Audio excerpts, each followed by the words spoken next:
Boa noite. Vamos aqui falar sobre eletromagnetismo. Primeiramente, a gente vai lembrar que o eletromagnetismo, o conhecimento humano, é uma coisa que acompanha diversos tipos de pessoas e agrega várias partes da história da humanidade. Antigamente era separada essa ideia de eletricidade e magnetismo. Então teve o desenvolvimento muito forte da parte elétrica até chegar nas primeiras transmissões de rádio, na produção da luz pelo Watson, para depois e paralelamente caminhava o estudo do magnetismo. E aí, até que então, né, para a união desses dois elementos, a eletricidade com o magnetismo, veio o cientista Maxwell, que formulou os primeiros preceitos dessa nova ferramenta física da eletricidade junto do magnetismo. Maxwell entendeu que ele conseguiu perceber que as coisas eram juntas. Os estudos que eram feitos antigamente separadamente, eletricidade e magnetismo, ele pôde juntar numa abordagem só.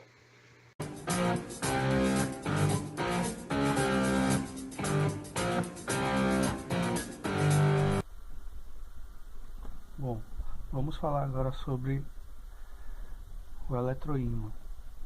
O eletroímã, ele é um dispositivo que ele é formado basicamente por um núcleo de ferro e uma bobina de cobre, certo?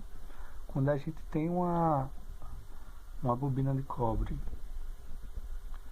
e a gente faz com que passe uma corrente elétrica por essa bobina de cobre, a gente nisso é criado um campo magnético nessa bobina de cobre. E quando a gente tem essa bobina de cobre, tem na verdade um ferro enrolado nessa bobina de cobre, esse campo magnético vai fazer com que os ímãs elementares desse ferro se orientem em uma direção. Com isso, esse ferro vai ter propriedades ferromagnéticas, ou seja, ou vai atrair outros objetos ou vai repelir, né? E isso, como a gente bem sabe, é a principal característica dos ímãs, né? Que quando a gente tem que um ímã, né, ele tem uma polaridade norte e sul, onde quando a gente tem dois ímãs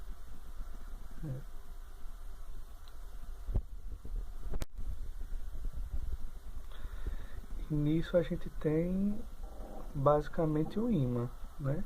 A gente sabe que o ímã é um material que tem duas polaridades, sul e norte, e quando a gente tem dois ímãs, as polaridades opostas se atraem, polaridades iguais, quando a gente aproxima, né, esses dois ímãs das polaridades diferentes, elas se atraem, e quando a gente aproxima esses dois ímãs pelas polaridades iguais, elas se repelem. Bom, então onde é que a gente pode ver no nosso dia a dia, né, eletroímãs? Eu vou citar aqui alguns dos principais utilidades do eletroímã. Mas o eletroímã ele existe em vários locais, equipamentos elétricos que a gente tem e utiliza no nosso dia a dia. Bom, vamos lá. Os principais aqui que eu posso citar é o motor de giro, certo?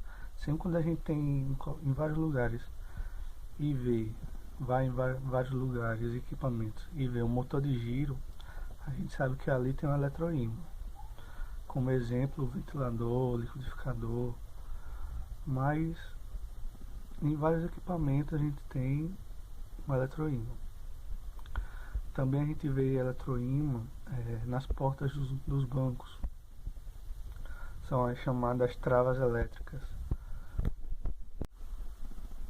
E a gente pode reparar que sempre nas portas dos bancos a gente vê um pedaço de ferro. E por isso que ali tem um eletroímã. Outra utilidade outra importante utilidade, né, do eletroímã, a gente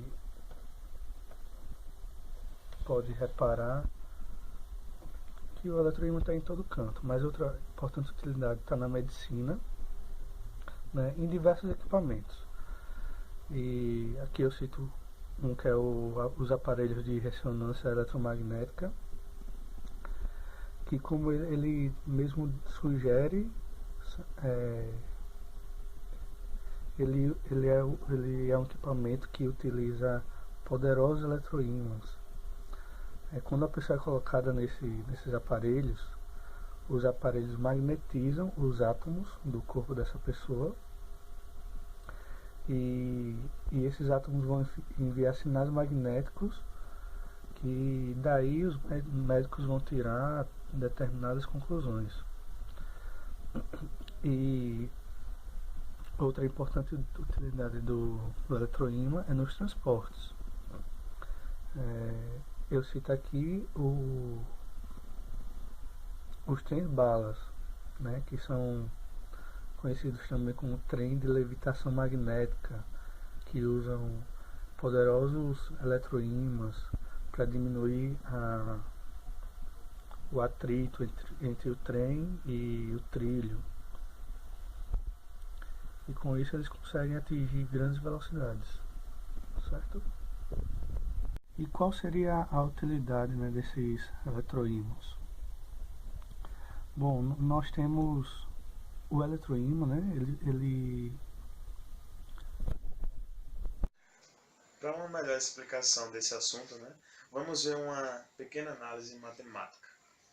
Bom, tudo começa com a nossa fórmula, que vem do campo magnético, que é dada por B, que é um vetor, pode ser de repulsão ou atração, é igual a nossa constantezinha com meio, permissividade magnética. Isso quer dizer que a força magnética pode variar com meio, vezes a nossa corrente elétrica, vezes 2πr. Essa explicação do 2πr a gente pode dar em um outro vídeo, porque isso tem uma dedução matemática bem interessante para nós explicarmos por que vem de R. Lembre-se que o campo magnético ele sempre parte de um norte para um sul, pelas linhas de campo. Essas linhas de campo são representadas mais ou menos assim. Segue do norte, você vê aqui, segue até o sul. Por dentro, segue de sul para norte, sempre nessa direção. Ok? O importante é lembrar que a gente está estudando campo magnético, mas é eletroímã. E nós temos essa junção justamente porque temos uma corrente elétrica. A corrente é a nossa relação entre as forças que interagem com a energia elétrica junto com as forças que interagem com o campo magnético. Ou seja, graças a essa corrente, nós temos toda essa magia.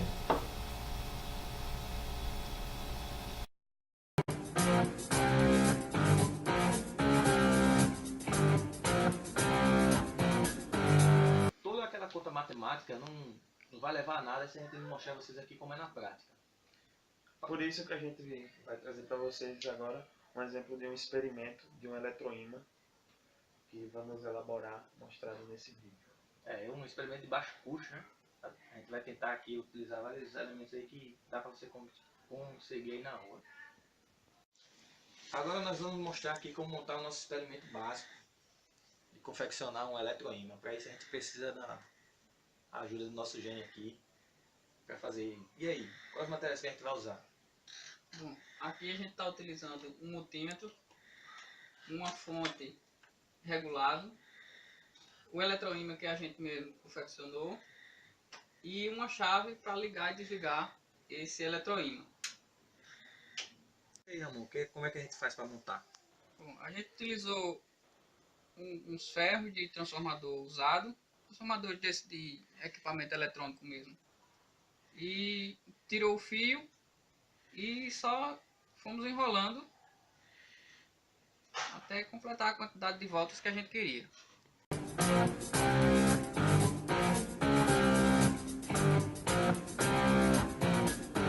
Agora, Ramon, o que vamos fazer?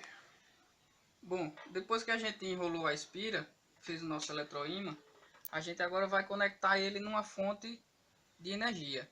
Essa fonte aqui, ela é uma fonte regulável, que eu posso aumentar a tensão ou diminuir, certo? Caso a pessoa não tenha uma fonte dessa, ela pode utilizar uma bateria, uma pilha e fazer o mesmo efeito. No caso, para aumentar a tensão, ela pode aumentar a quantidade de pilhas ou de baterias que ela tiver e aumentar essa tensão em série, pilhas em série. Agora a gente vai fazer os testes Ah, para certo. mostrarmos que Aqui no prego, com né? as variações de corrente Testou, velho. nós podemos fazer o nosso eletroímã funcionar. Tá filmando já. Vamos lá. Eu tô. Mas vou começar. Montado o nosso circuitozinho aí pelo nosso mago Ramon. Nós vamos agora fazer os testes com... mostrar que o eletroímã funciona, né? Por exemplo, pega aí, Nelson. Você vê que ele não tá puxando nada. Aí o Ramon vai dar o start. E já carrega alguns pregos. E aqui nós estamos com uma corrente baixa, de cerca de 100 mA. Quando a gente aumenta a tensão, consequentemente aumenta a corrente. E o seu campo induzido fica mais forte. E você vê ali, ó, que a nossa marcação da corrente aumenta. Bom, espero que vocês tenham entendido aí como fazer um eletroímã e das funções que a gente teve que debater aqui da eletromagnetismo. Feito esse experimento aí de baixo custo, experimento simples, que dá para mostrar os conceitos de eletromagnetismo. Fácil de